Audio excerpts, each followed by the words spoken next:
Shalom mais uma vez a você que está nos acompanhando aí através da internet, você que está aqui na Har Tzion.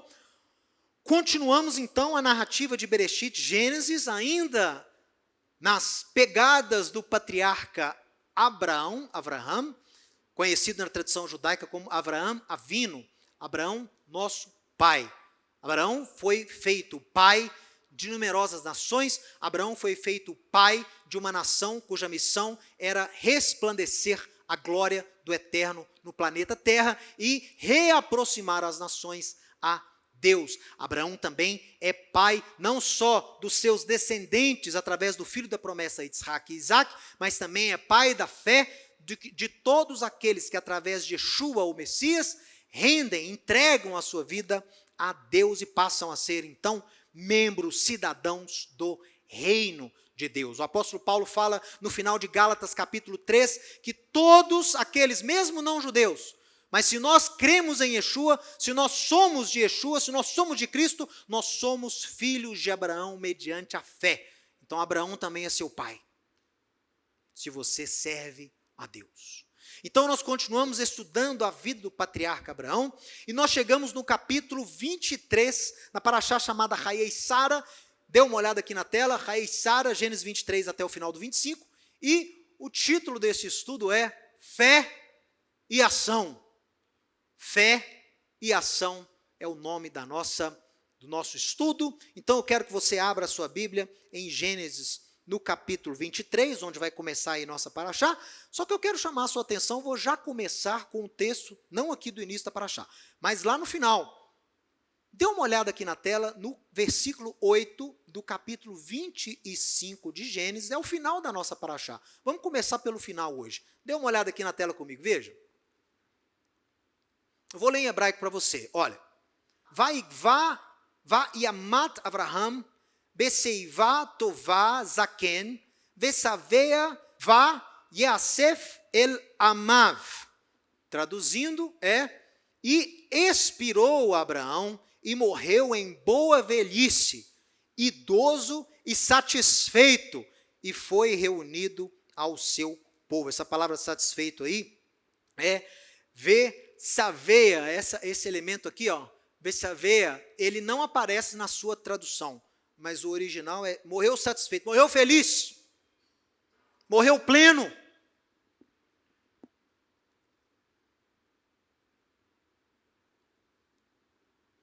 Quando a gente analisa essa morte de Abraão, se você estuda a morte de outros patriarcas, essa morte aqui foi um relato das mais serenas que existem na Bíblia, uma morte mais serena de todas as que eu já vi nas Escrituras.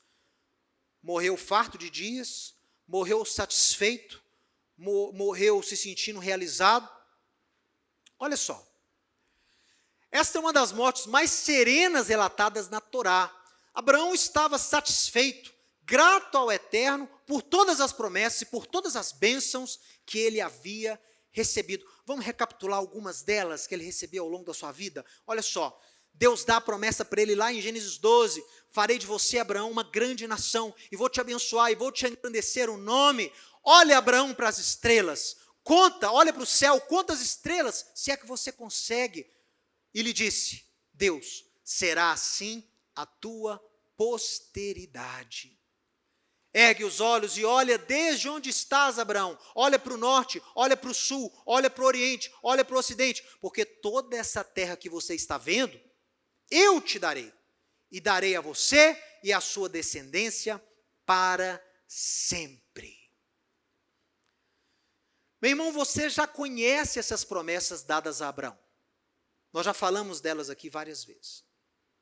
Mas confrontando a morte, onde Abraão expira, e a Torá relata que ele estava satisfeito, boa velhice, satisfeito, feliz. Se você analisa a vida do patriarca Abraão,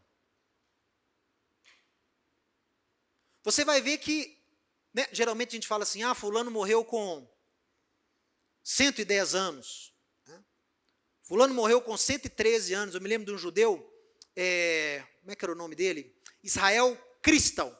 O Israel Cristão, ele ele morreu em 2017, com 113 anos. 113 anos. Faltava 5 semanas para ele fazer 114. Ele era considerado o homem mais velho do mundo. Morreu lá em Israel. E aí você pode perguntar assim, uma pessoa que vive 113, quase 114 anos, tem uma vida muito tranquila, né? Você tem que ter uma vida sem preocupações, tranquila, né? Mais pacato, para você conseguir chegar numa idade dessa. Mas pelo contrário, o Israel cristão, ele foi sobrevivente. Primeiro ele passou pela Primeira Guerra. Quando ele passou pela Primeira Guerra, ele perdeu a mãe e perdeu o pai. Ele se casou, se tornou um confeiteiro na Polônia. Se eu não me engano, em Lodz, agora eu não lembro direito. Mas na Polônia ele sofreu já na Segunda Guerra a invasão nazista.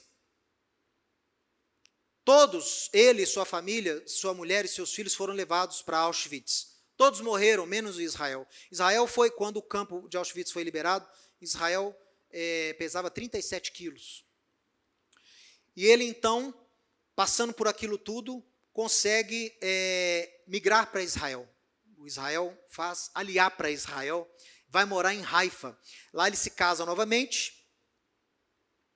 E já na sua, praticamente aí, maturidade, ele dá início a um negócio novo. Ele começa a trabalhar com confeitaria em Israel, mas ele cria, não sei se vocês já viram isso, já viram esses licores que vêm nos frasquinhos de chocolate, o próprio licor que fica no frasco de chocolate, é esse homem que inventou isso, coberto num papel alumínio, né? É o licor naquela garrafinha de chocolate. Então, o Israel Cristo é o que inventou isso. E ele fez muito sucesso, cresceu, né? Aí teve filhos de novo, netos e bisnetos. E ele celebrou, com 113 anos, o seu bar mitzvah, que ele não conseguiu celebrar na época da Primeira Guerra. Então, ele celebrou o bar mitzvah com 113 anos em Israel. E dando uma entrevista lá, logo depois da cerimônia, ele disse assim, olha, 6 milhões de judeus. Imagina o que esses 6 milhões de judeus poderiam ter feito pelo mundo. Imagine o que 6 milhões de judeus poderiam ter feito pelo mundo. Estudando a história, lendo sobre a história do Israel cristão, eu me lembro da história de Abraão. Então você vê um versículo desse, morreu em ditosa idade, boa velhice, satisfeito. Você acha que a vida do sujeito foi uma maravilha, um mar de rosas, mas foi o contrário. Abraão foi obrigado a deixar pai e mãe, a casa dos seus pais, a casa da sua parentela, dos seus parentes, a largar a idolatria e ir para uma terra que ele nem sabia onde era. Abraão recebe a promessa de Deus que seria uma grande nação, um grande povo, que Deus engrandeceria o nome dele e que a sua descendência seriam como as estrelas dos céus. Abraão chega em Canaã, Deus manda ele olhar para os lados, em todas as direções, e diga, olha, até onde seus olhos conseguirem ver, e até mais, essa terra eu vou te dar. Vai ser herança perpétua de você e os seus descendentes. Aí você começa a ler a Parashá Hayei Sara, Gênesis 23. Abraão já está com 137 anos. Tem alguma terra? Não tem. Tanto é que, qual que é a narrativa aqui? Ele tenta comprar um lugar para enterrar Sara. E ele fala lá para Efron, para os heteus, ele fala o quê? Eu sou estrangeiro e morador, ani ger vetoshav. O que é ger vetoshav? Eu não tenho direito para comprar terra aqui. Eu sou estrangeiro, eu moro aqui, mas eu não sou daqui. Eu não tenho direito de comprar terra. Eu não tenho direito de posse. Então ele tem que convencer os heteus a darem para ele a oportunidade, o direito, conceder para ele o direito de comprar terra, comprar pelo menos um lugar para enterrar sua esposa. É um dos diálogos mais detalhados da Torá, né? Ele vai lá e consegue a autorização, mais ou menos, porque o Efron não queria, não, enterra aí em qualquer lugar, ninguém vai te negar sepultura, enterra a tua morta. Não, mas eu não posso, eu pago, eu quero. Aí o Efron falou para ele, mas o que é 400 ciclos de pratas entre eu e você? Beleza, aí já pesou e deu a prata lá e conseguiu enterrar a sua morta, Sara, lá na caverna de Marpelá, que fica no vale também, ali da região de Marpelá, em Hebron. Está até hoje lá, existe até hoje a caverna de Marpelá, está lá em Hebron. né? E, pessoal, então 137 anos não tinha posse nenhuma. Peraí, mas Deus não falou que ia dar a você essa terra perpetuamente? Minha esposa morreu e ainda não tenho terra. Abraão, você será de ti sairão multidões de povos. Peraí, 137 anos. Minha esposa acabou de falecer.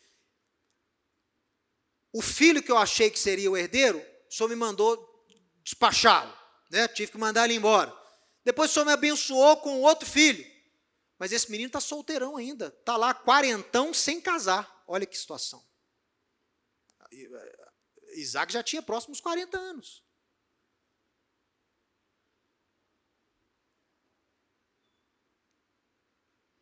Então a gente compara essa satisfação do Abraão no final da vida dele com a trajetória de vida, você começa a entender por que esse homem é considerado o pai da fé. Por que esse homem é tido, não só pelos judeus, mas por cristãos ao redor do mundo. O próprio autor de Hebreus exalta a fé de Abraão, Pedro exalta a fé de Abraão, como Tiago exalta as obras de Abraão, como esse homem se tornou referência para todos os que creem. Olha só. Logo no início da Paraxá, você lê que a esposa Sara morre e Abraão não tem sequer um local para sepultá-la. O filho da promessa, Isaac, permanecia solteiro já com os seus 40 ou quase com 40 anos de idade. Abraão havia recebido as promessas de Deus, mas ele entendeu que seria necessário, além da sua fé e da sua confiança no eterno, seria necessário agir em cumprimento a tais promessas. Abraão não se assentou e esperou as profecias se cumprirem. Quem tem ouvidos para ouvir? Nenhum homem recebeu tantas promessas e foram repetidas tantas vezes como Abraão na Bíblia. Inúmeras vezes Deus repete a promessa da descendência, inúmeras vezes Deus repete a promessa da terra, da possessão. Inúmeras vezes. Mas eu não vejo em momento algum Abraão aposentando-se. Abraão sentando e esperando o cumprimento dessas palavras. Ah não, o Eterno profetizou, é palavra, está profetizado, está declarado, foi promessa. Eu não vejo Abraão sentando e deitado em berço esplêndido, aguardando as profecias se cumprirem, contemplando o deserto. Não. Eu vejo Abraão com uma dinâmica. Eu vejo Abraão confiando nas promessas de Deus, mas agindo, trabalhando, sendo responsável para que aquelas promessas pudessem ser cumpridas na sua vida, e sendo responsável para que o seu filho continuasse no chamado que Deus havia lhe dado. Olha só. O Eterno prometeu dar a Abraão toda a terra de Canaã, mas a Paraxá começa com Abraão o quê? Negociando com Efron a compra do campo em Marpelá. Já pensou se Abraão tivesse feito como muitas pessoas às vezes fazem? No meio evangélico é muito comum isso, né? A pessoa chega para você e fala, Deus mandou você me dar um carro. Como é que é, irmão? Como é que é a coisa aí? Não, Deus mandou você me dar tanto. Deus mandou você me dar um carro. Deus mandou você pagar meu aluguel. Deus mandou você me dar uma casa. Mas como assim, irmão? Foi profetizado para mim. Deus determinou. Aqui a profecia. Eu anotei, eu acordei de noite, eu anotei a profecia, está aqui.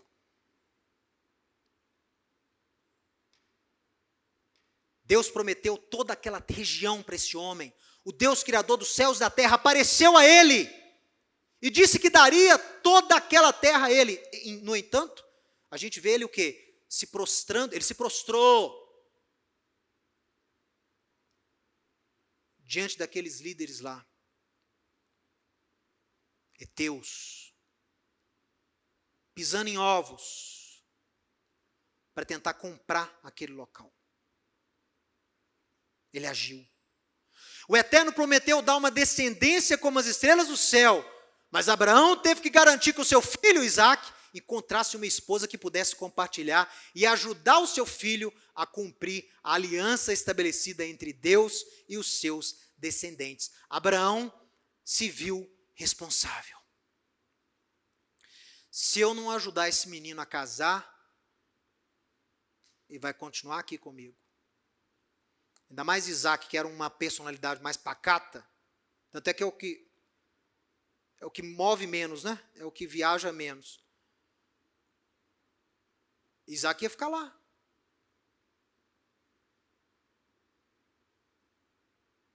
Morre Sara, ele consegue comprar a caverna de Marpelá, dá uma olhada para Isaac, está lá o menino sentado lá na tenda. E Abraão olhou para ele e falou, gente, se eu não der uma forcinha para esse menino aí, vai continuar assim. Mas ele pensou, peraí, mas não pode ser qualquer uma. Presta atenção. Casar Isaac, Abraão era rico. Abraão era próspero. Abraão era conhecido na região. Casar Isaac era a coisa mais fácil que tinha. Estava cheio de pretendente.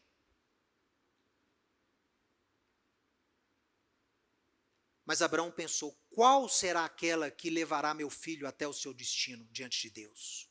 Qual será aquela que ajudará meu filho a cumprir o seu propósito na terra? Qual será aquela que assumirá o lugar da minha esposa como matriarca de Israel? Aí Abraão chama o seu servo Eliezer e fala com ele, olha, você vai buscar a mulher para o meu filho lá na minha casa. Volta lá. Pega lá uma esposa da minha casa para o Isaac.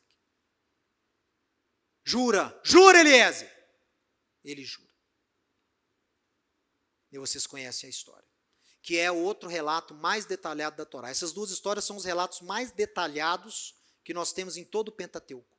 É a compra do campo lá de Efrom, em Hebron, e o convencimento de Rebeca para casar com o quarentão Isaac. Rebeca era uma moça, gente, uma menina. Tanto é que se você ler o relato em hebraico, eu não vou falar isso aqui hoje, mas se você ler o relato em hebraico, quando o Eliezer está vindo com ela está num camelo, não é? E o Isaac estava no campo, estava meditando. Ele era um camarada tranquilo, meditava, né? Jacó tinha que cuidar para o tio não passar a perna, Jacó tinha um irmão perturbado que queria matá-lo, né? Abraão tinha que fugir, ela é minha irmã, não, cuidado, e vem para cá, e volta para lá, e vai lutar com o rei, e volta, e resgata o sobrinho, e volta. Isaac é tranquilo, está lá meditando, contemplando as dunas, né, do Negev.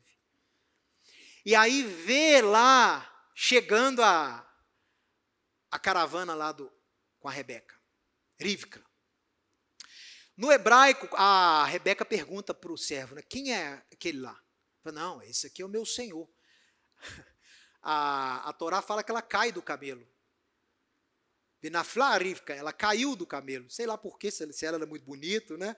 Ou se ela esperava uma outra coisa e não foi, sei lá o que aconteceu, mas chega a ser até cômico o relato de o que Rebeca, a reação dela quando ela vê o Isaac. Bom, mas vamos continuar aqui, olha só. Aos 137 anos, Abraão não possuía terra alguma e seu filho era solteiro. Apesar disso, olha, preste atenção, gente, vamos aprender com Abraão. Apesar disso, você não lê nenhuma vez Abraão murmurando ou reclamando contra Deus, porque ele entendeu que o Eterno estava abençoando para que ele agisse e não esperasse que Deus fizesse todo o trabalho sozinho. Ele não esperou Deus fazer tudo sozinho, ele agiu. Ele creu, mas ele agiu. Não é falta de fé, é confirmação de fé. Se Deus está comigo, Ele vai me ajudar para que isso se cumpra na minha vida. Se Deus está comigo, Ele vai levar o meu servo a achar a pessoa certa para o meu filho Isaac. Se Deus está comigo, esses heteus vão deixar com que eu compre esse campo para poder enterrar aqui e já profetizar que essa terra será dos meus descendentes. Se Deus está comigo, Ele vai à frente. Mas quem anda, quem marcha sou eu. Mas Ele vai à frente. Olha só. Yeshua, o nosso Messias, fala sobre algo muito parecido com isso. A necessidade da nossa ação, do nosso agir, da nossa proatividade. Porque a pior coisa que existe é a procrastinação espiritual de fé. A pior coisa que existe. Quando eu vejo a turma aí estudando escatologia, naquele desespero, eu vejo tanto isso refletido. É uma procrastinação de fé. A pessoa lê lá as profecias, a pessoa lê lá os relatos, ela deita, né? E fica só esperando. Só esperando. Onde está a sua participação? Você é parceiro do Eterno. Na redenção do mundo, na restauração do mundo, no levar o Evangelho, na mudança de vidas. Você é parceiro de Deus. Messias Yeshua certa vez ensinou aos seus discípulos. Você lembra da história? Tinha lá um menino meio epilético, que pela história a gente sabe que era uma influência demoníaca, né? Externada através de um sintoma aí parecido com a epilepsia. O pai chega para Yeshua, conta o relato, o menino era perturbado, queimava, afogava, e aí os discípulos, o pai fala com Yeshua, olha, me ajuda aqui, porque os seus discípulos não conseguiram expulsar o demônio do menino. Vamos ler aqui. Então, Yeshua, logicamente, vai lá e expulsa o demônio.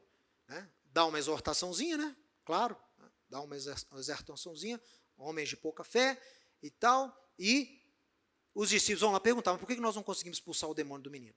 Aí Yeshua responde, olha, aproximaram de Yeshua e perguntaram em particular, por que motivo não podemos nós expulsá-lo? E Yeshua lhes respondeu, por causa da vossa pequenez, da vossa pequena fé. Pois em verdade vos digo que se tiverdes fé como um grão de mostarda, direis a esse monte, passa daqui para colar, e ele passará. Nada vos será impossível. Aí eu pergunto para você,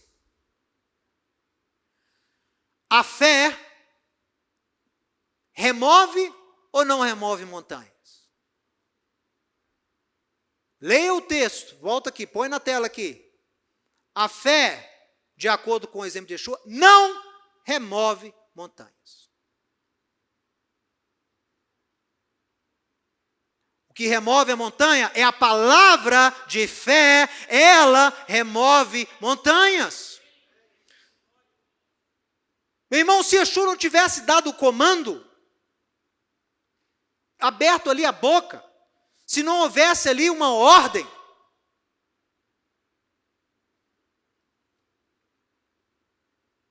meu pai conta a história, né? Meu pai tem um testemunho de uma senhora que ele foi numa reunião de oração, e ali as pessoas clamavam por curas, as pessoas clamavam por libertação, aí chamou a atenção dele na reunião lá, uma senhora, e a senhora já era assim um pouco mais robusta, e ela ficava orando assim, ó, e ela enchia assim a bochecha, e meu pai ficou incomodado com aquilo, achou que a mulher estava passando mal, né? Aí o pai virou para ela e falou, mas a senhora está passando bem? Aí ela, não, estou sim. Desculpa perguntar, mas por que a senhora fica assim, enchendo a bochecha, fazendo assim? Né? Ela falou, não, porque eu estou clamando por libertação. Eu estou clamando por libertação. Mas por que a senhora fica fazendo isso? Não, porque eu estou cheia de fé. Meu pai falou, então abre a boca e profetiza a libertação do seu filho. Não adianta nada estar cheio de fé. Se você não abre a boca, se você não age.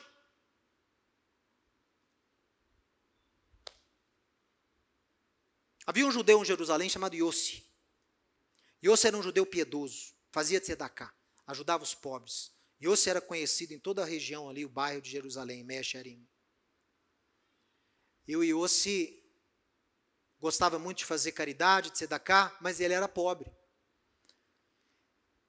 E aí ele pensou consigo, falou, puxa vida, se o Eterno me abençoasse e eu ganhasse na loteria, eu podia fazer tanta obra social, eu podia ajudar tantos pobres. E ele começou a orar, e clamando ao Eterno, para que ele pudesse ganhar na loteria. E toda semana ele comprava um jornal, para ver os ganhadores.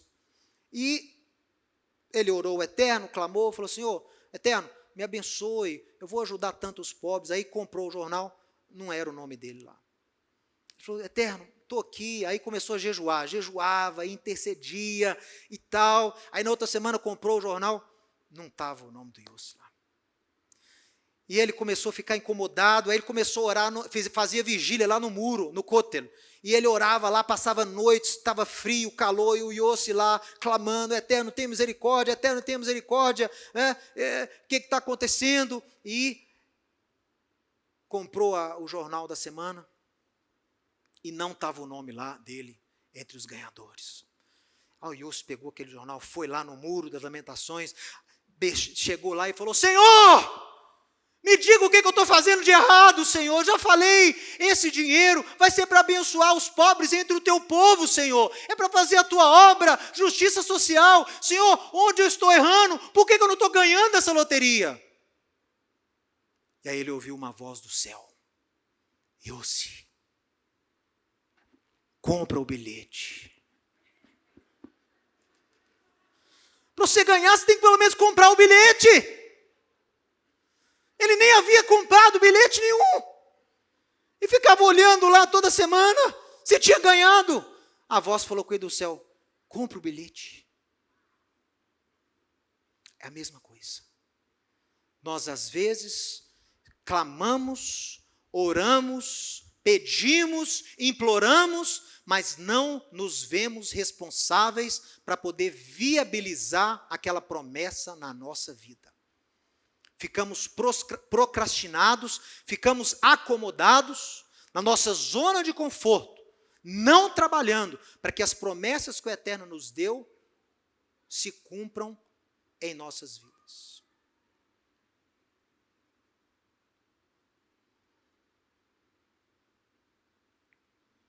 Quando eu tinha 18 anos,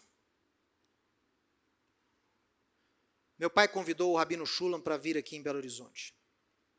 Eu tenho 43 hoje. Quando eu tinha 18, meu pai convidou o Rabino Shulam, encontrou com o Rabino Shulam antes disso. Encontrou com o Rabino Shulam quando eu tinha o quê? 15. Porque ele já falava, a gente via as fotos do meu papai lá em Israel com o Rabino Shulam, eu via lá os estudos, o Rabino Shulam estudando com ele, né?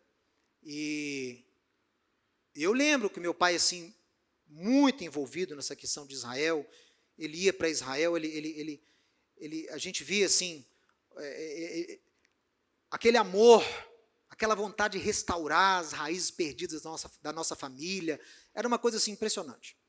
Mas quando eu tinha 18 anos, o Rabino Shulam veio aqui, no Brasil, aqui em Belo Horizonte, e eu vendo lá meu pai com ele, né, levando para ministrar nos lugares, e aquele ensino, uma coisa maravilhosa, aquela Bíblia no contexto original, as pessoas bebendo, pessoas sendo transformadas, pessoas sendo libertas, porque a verdade liberta. E eu vi aquilo ali e falei, gente, é isso aqui que eu quero para mim. Eu quero estar nesse mover. Eu vi aquele chamado do meu pai e eu almejei aquele chamado, eu quero ter isso também.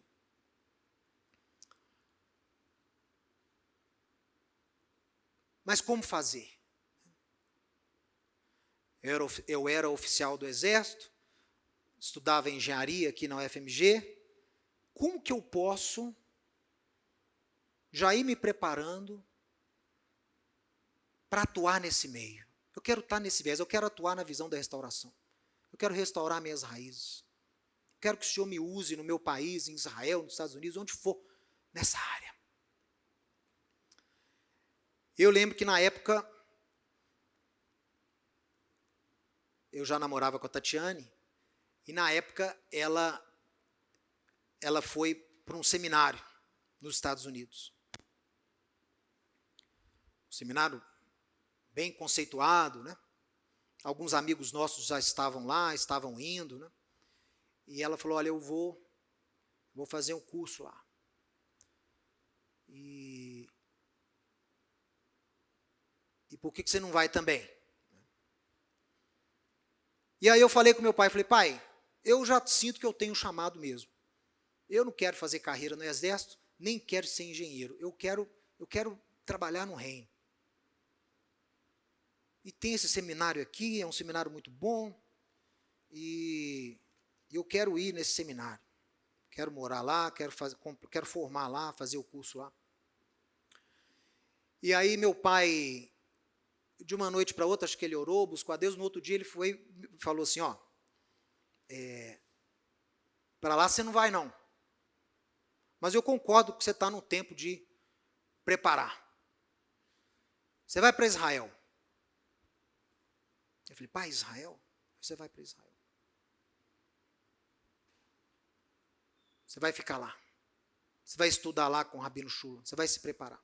Porque se Deus tem algo para você, é lá que você vai receber essa confirmação e lá que você vai começar a receber o seu preparo. E eu fui. E chegando em Israel, a primeira coisa que eu fiz, me matriculei no curso de hebraico. Eu falei, gente, se eu quiser entender essa visão da restauração, eu tenho que aprender essa língua de novo. Eu tenho que saber ler a Bíblia no original. Eu sei que Deus fala em português igual em hebraico, mas eu quero conseguir ler a Bíblia no original. Eu quero conseguir pronunciar essas palavras que Deus falou lá com Moisés no Monte Sinai. Eu quero conseguir pronunciar as palavras que o Espírito falava com Davi quando ele escrevia os Salmos. Eu quero ter essa bênção. Fiz o hebraico. Meu irmão, e essa temporada, esse curso de hebraico, que inclusive foi o curso que eu trouxe para cá, o curso que nós temos no site, esse hebraicointensivo.com, é esse curso que eu estudei lá quando eu tinha 21 anos de idade, gente. É o mesmo curso, a mesma metodologia que eu trouxe para cá. Mudou minha vida, gente. Mudou. Mudou a minha visão de mundo, mudou a minha visão de Bíblia, mudou a minha visão de fé. Esses 6 meses, 8 meses, me parece que eu passei em Israel, foram determinantes para todo o restante da minha vida. Hoje, eu ainda hoje utilizo coisas para trazer para vocês que eu aprendi nesse tempo lá, nesses 6, 7 meses em Israel. Hoje, de tanto que o meu cálice foi cheio ali naquela ocasião. E já tinha sido profetizado sobre mim. Já tinha sido profetizado sobre mim o meu chamado, a minha atuação, como que eu ia atuar, a parceria que eu teria com meu pai. Já tinha tudo isso sido profetizado sobre a minha vida.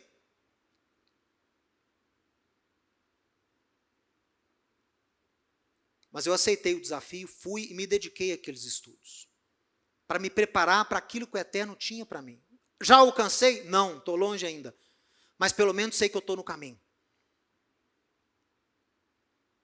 E tento me preparar. Meu irmão, essas profecias estão no meu coração até os dias de hoje.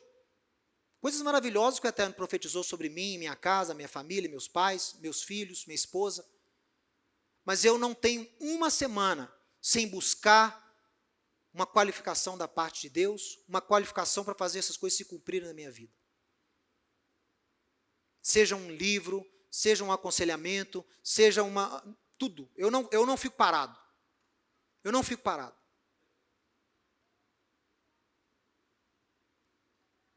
Porque eu sou responsável por fazer com que essas promessas se cumpram na minha vida. Depende de mim. Por que você acha que eu escolhi a Tatiana como minha esposa? Filma ela lá. Ô meu irmão, tudo foi pensando no que Deus tinha para a vida dela, no que Deus tinha para a minha vida. Opções, pretendentes, ela tinha. Estava cheio de gavião lá em cima dela. Pretendentes eu também tinha. Não era pouca coisa, não.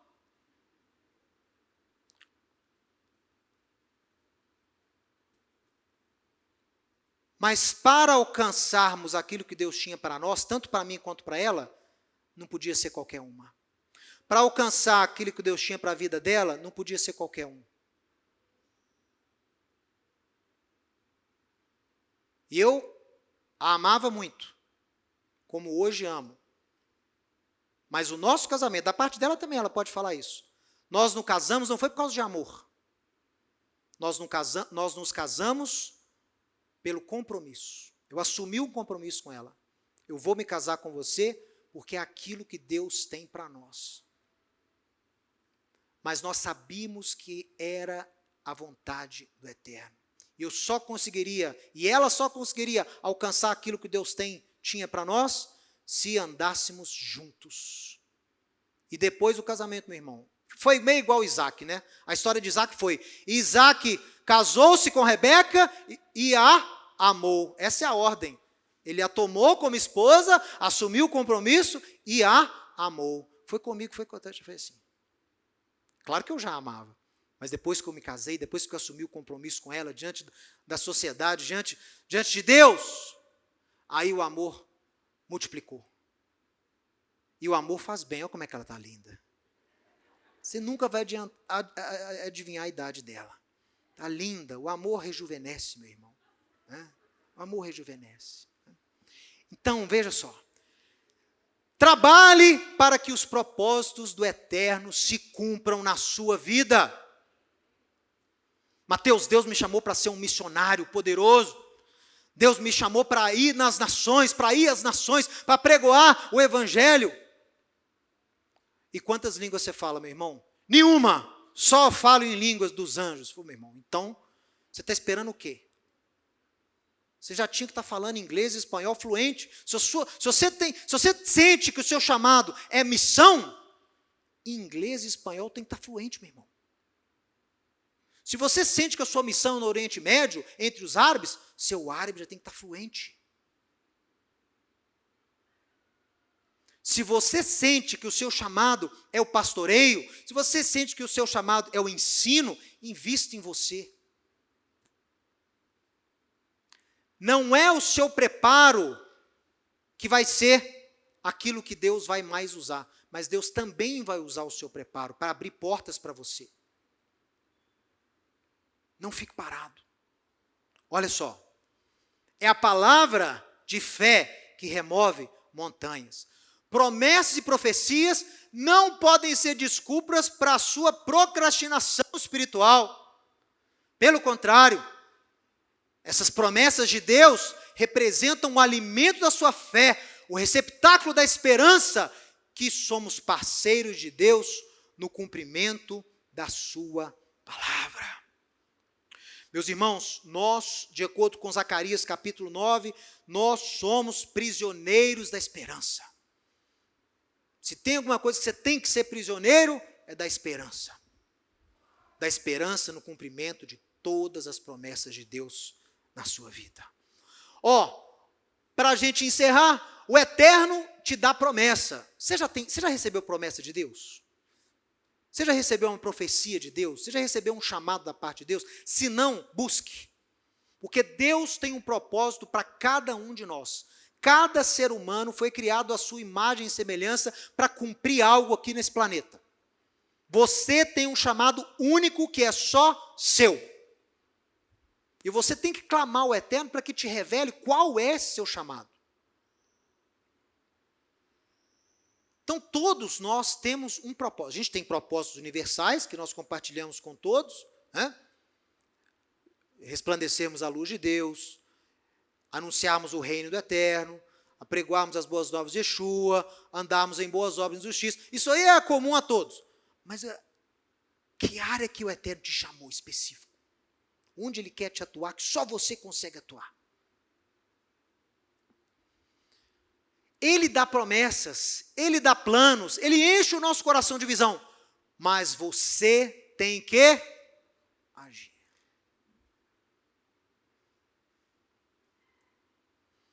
O Rabino Yonatan Sachs Zichrono, esse ZL, o pessoal está me perguntando o que é isso. O ZL é a abreviação de Zichrono Levracha, de abençoada memória. Então, todo judeu que já faleceu, que você vai mencioná-lo, quando você está escrevendo, você coloca Zichrono Levracha, de abençoada memória, ou você fala. Então, por isso que o Rabino Sachs faleceu semana passada, e eu tenho usado, eu leio muitos comentários dele, e quando ele estava, um ano retrasado, me parece, quando ele fez um estudo sobre a Parashá Chayei Sara, ele falou algo muito importante que eu decidi trazer para vocês aqui. Olha, ele disse o seguinte: apesar de todas as promessas, Deus não faz e não fará nada sozinho. pelo próprio ato de autolimitação, que no hebraico a gente chama de tzimtzum, eu já falei disso aqui, é quando Deus se contrai para deixar o homem agir. Entendeu? É uma autocontração de Deus para deixar você agir, você ser responsável. Então, através do ato de tzimtzum, de autolimitação, o Eterno cria espaço para a liberdade humana. Deus nos dá responsabilidade e somente exercendo-a, alcançamos nossa plena estatura como seres humanos. Deus salvou Noé do dilúvio, mas foi Noé que construiu a arca.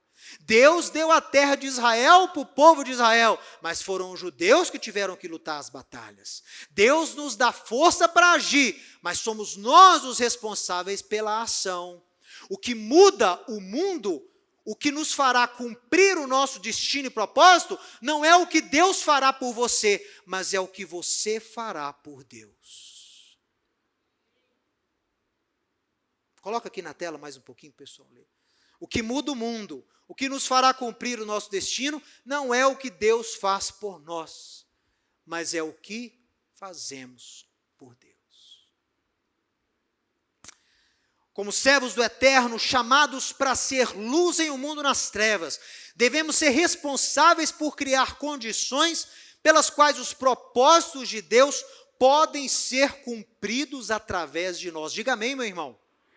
O Eterno é fiel para te preservar a vida e para te abençoar nos seus atos de justiça. Meu irmão, você tem que ansiar, você tem que lutar, você tem que clamar para você ser como Abraão. 137 anos. Aposentou? 137 anos, arrumou um outro projeto. Casar meu filho. Olha aí, ó, você que está me assistindo aí. Casar meu filho. 137 anos, está comprando terra, negociando terra. 137 anos, a esposa morreu, casou de novo. Keturá, né? Teve mais 6 filhos.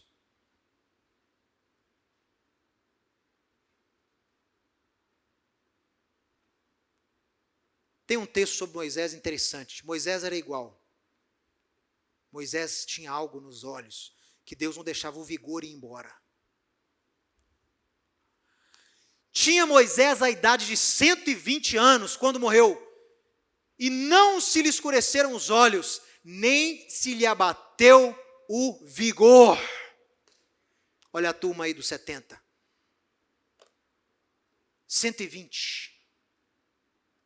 E Deus não deixou abater o vigor. Pessoal, o Eterno está falando. O Eterno está falando. Gente, eu fico vendo meu pai. Meu pai fez carreira no mundo empresarial. O chamado ministerial era muito forte. Ele aposentou um pouco antes do tempo para poder dedicar 100% à obra. O pai já devia ter uns 40 e poucos anos. Criou o ministério, criou o Ensinando de Sião, fundou a congregação Har Tzion, pastoreava, auxiliava, ensinava, batizava. E aí eu comecei a ajudá-lo. E aí, com 60 anos, você acha que ele ia aposentar? Não. Assumiu uma outra empreitada, aos 60 anos, criar o Museu da História da Inquisição, o primeiro do mundo. E quando ele surgiu com essa ideia, eu falei, pai, você não tem a mínima condição de fazer um museu. Você não tem formação nenhuma em história, eu também não tenho, a gente não conhece ninguém que tem. Isso é um assunto que não tem literatura, não tem livro, não tem material. Onde é que nós vamos comprar esses artefatos? Onde é que eu vou comprar esses livros? Pai, não tem jeito. Eu confesso que eu o desencorajei. Porque eu falei, não tem a mínima condição. Papai já tem 60 anos. Hoje está lá para você entrar no site, museudainquisição.org.br. Vai ver lá os frutos da década de 60 do meu pai. Aí está beirando os 70, né? Você já vai, agora ele vai diminuir, né? tirou um ano sabático e tal. Agora já pegou outra empreitada. Fazer um livro comemorando o bicentenário do término da Inquisição no Brasil. Um trabalho fantástico. Mas dificílimo. Está lá. Vai trabalhando. E nós temos exemplos desses lumiares aqui.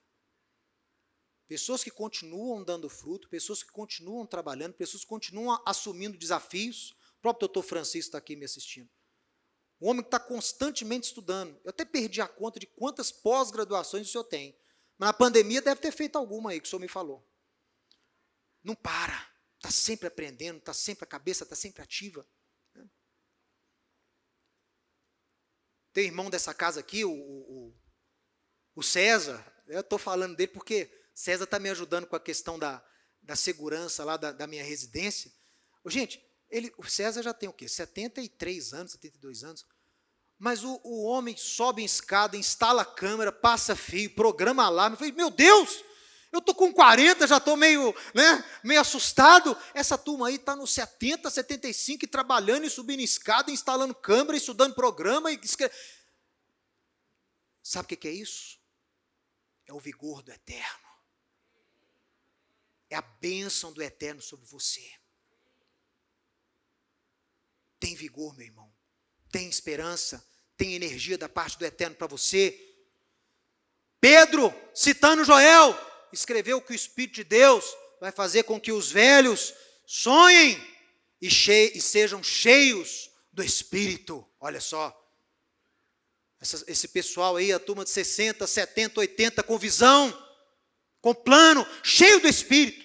Davi escreveu no Salmo 92, 14, na velhice ainda darão frutos, cheios de energia, para anunciar que o Senhor é reto. Olha aí. Sempre vai ter algo para o Eterno te abençoar. E essas pessoas, nós temos aqui na casa, os nossos líderes, não só meus pais, o Rocha Francisco, a Bida está aqui, Rocha e Jorge, pessoas que continuam dando fruto. Bida? Vem doença, sai doença e a Bida está aí, firme. Não para, meu irmão. Filma ela aqui para o pessoal. Não, a Bida é um fenômeno. Porque quem acompanhou os últimos 3 anos, Bida, sabe o que ela passou. Sabe o que ela passou.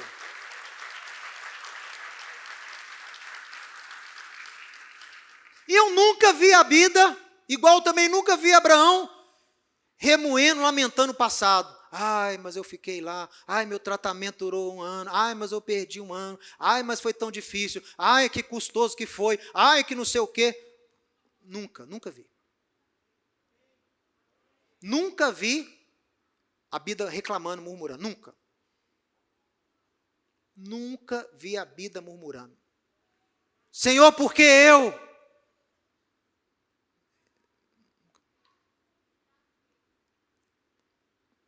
Então, são virtudes que você tem que aprender com essas pessoas, com esses lumiares. E lembrar que o Eterno dá vigor, o Eterno dá unção, o Eterno te enche com o Espírito, para que você continue dando fruto e que você também continue, você marque o quê? A sua geração e abençoe a próxima geração. Abraão fez isso. Abraão não pensou só nele, peraí, eu vou pensar no Isaac, o Isaac que vai continuar depois que eu for. Meu pai falou, você não vai para a América não, você vai para Israel.